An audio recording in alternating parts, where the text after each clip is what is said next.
Over valley and mountain, river and plain, through wind and storm, rides Anne of the Airlanes.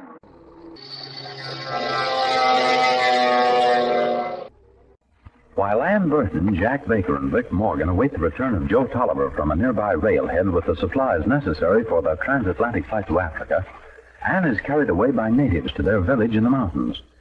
Jack and Vic find Ann and learn that she was taken only that she might render first aid to the chief's infant son, who was in danger of suffocation from a small button he had swallowed. Ann reveals to Jack that the button is from the cap of an interstate airline hostess. This means that it could have come from but one person, Kay Thompson, who, with co-pilot Peterson and Zeb Abercrombie, is known to be following the transport ship in a high-speed Aircat.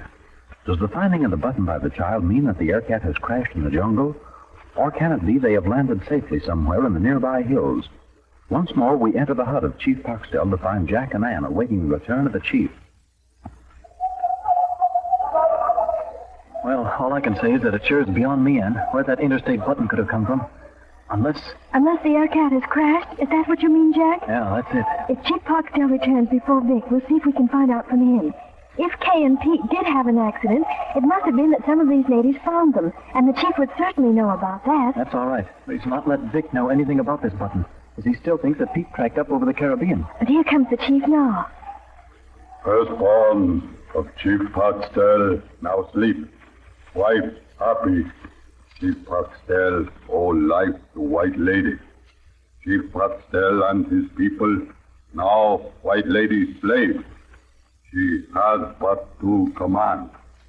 Chief Poxdell can repay how for life of son. Oh, you don't have to repay me, Chief Poxdell. It was only what anyone would have done. Just one thing, Chief. This button, the one that lodged in your son's throat. Do you know where it came from? Do not know. It has value for you in some way? Well, yes, in a sort of way, Chief Poxdell. But first I want you to know this. The other man, the one we call Vic, he must not know that we have this button. It is because... Chief Poxdell not ask reason. Enough you ask, he not know. Anyway, this button must have come from an airplane. From almost such a bird like we come here in. You understand? Understand. I see but one roaring bird, that in which you come out of cloud. We hear roar of wing many time when bird cross mountain, one side to other, but we see never any come down as has done yours. How about your men, Chief Poxdell? Could it be possible they could have found a bird like that? They would tell me. They say nothing. They not see it. Then maybe you can tell me this. Is there near here a place flat and extending many, many paces each way where such a bird could land? The place you describe, back in hill, almost sleep from here. But my people go near there never, for close there live Uptot tribe. They too come of Panama, but they cling to strange, horrible sacrificial customs. Woe be to man that fall in their hands. You mean then, Chief Poxdell, that if our friends have alighted in that place, they're really in danger? Great peril. Thing worse than death. Unless they much outnumber Uptot warriors. Jack, you don't suppose that Pete could have landed in that terrible place? I don't think so, Ann. Remember, we haven't heard the sound of their motors. We would certainly have heard it. Unless what, Jack? Unless Pete was flying low on the other side of that mountain, and the sound was deflected so that we didn't get it. Sound? You mean roar of wing, sound of huge bird? Oh, yes. That's what I meant, Chief Poxdell. Memory, spirit, bring it back for me now. Say you come to your camp. Rain bird shadow had hide even treetop. He means the fog, Jack. But through shadow we hear roar of wing. Later, when shadow rise, when sky clear again, once more we hear roar. Might be you, I think. Was not you then? No, Chief Poxdell. We landed there in the fog, and we haven't been off the ground since. Then other bird pass over us. smaller bird than we see before. Oh, he means smaller than the clipper ships that fly over.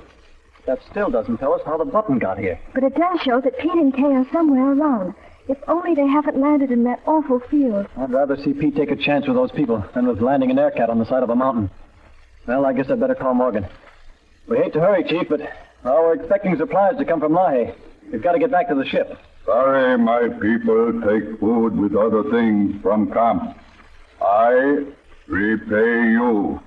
Now I know they're yours, that you must replace them. Oh, thank you, Chief. Oh, Morgan, ready to go? Yeah, just a minute. Well, Baker, Bud out there donated the spear, all right. Only thing is I have to get an okay from the chief before I can... You have permission of Chief Foxtel. Oh, sorry. Coming in from out there in the sunlight, I couldn't see you for a second. But that's sure all right, Chief. I just wanted this as kind of a souvenir. White lady, tell Chief Foxtel, supplies my people take your possession. Chief Foxtel wish to make amends. Here, my friend. This, not much, but will repay you for what my people take. Why, what is it? I never seen anything like this before. It looks like some sort of a shiny rock, but it's so black. Surely, Chief, you didn't mean to give us this. I give to him that as payment for good. To White Lady, I always be in debt. I still don't know what it is.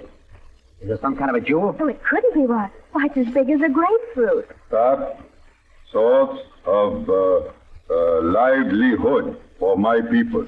That black diamond. A diamond? You don't mean this is a real diamond?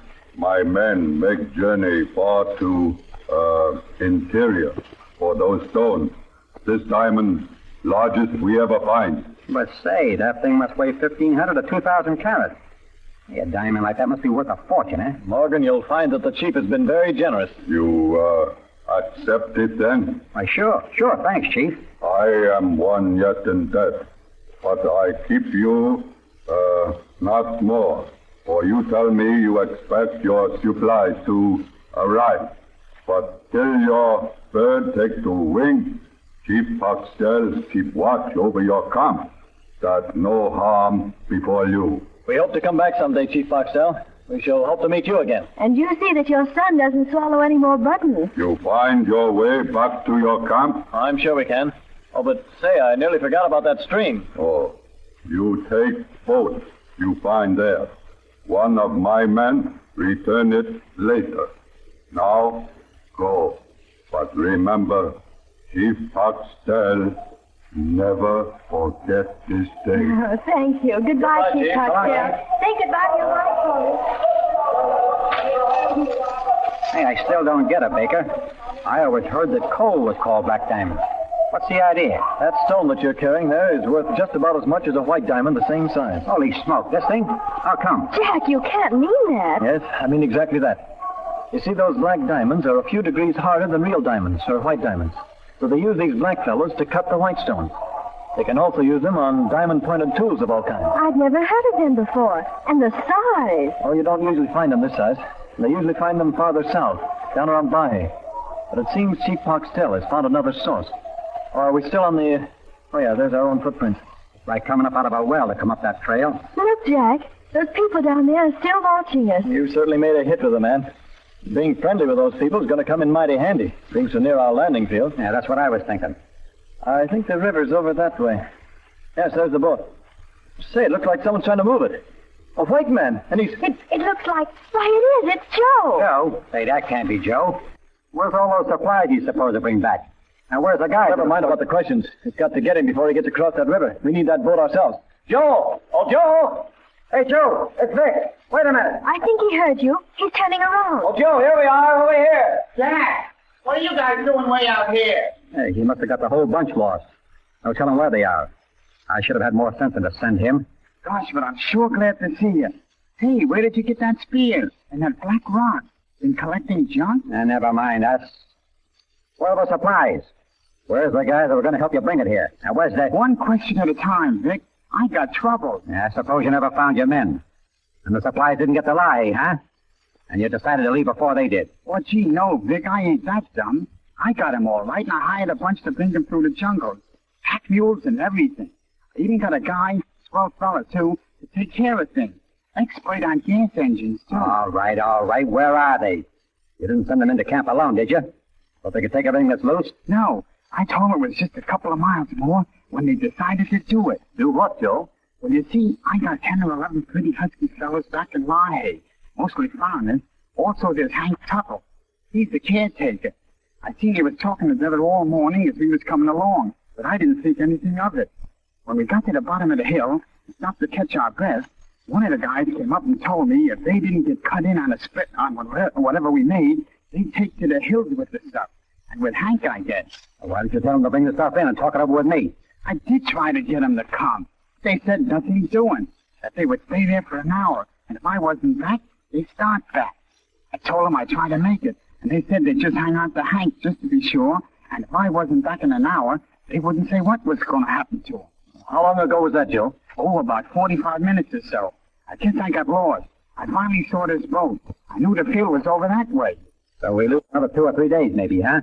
Just because I didn't have enough sense to go myself instead of sending you. Listen, what was that noise? It was over there. I can't see a thing. Somebody was spying on us. Some of your gang, huh? Oh, gee, that means he'll take word back to that bunch. Thank gosh. Gee, Hank was a pretty nice sort of fella, too. Well, we can't get back to them in time now anyhow. We might as well go into camp and hope they haven't got there. Gosh, I bet that's what they'll do. Let's go. What will Jack and his party find when they get back to the landing field? Have Joe's rebellious hirelings merely tried to lure him away so they may have a chance at looting the camp? Truly, the jungle is fraught with danger, and where it will strike can only be told by waiting for the next episode of Anne of the Airlanes.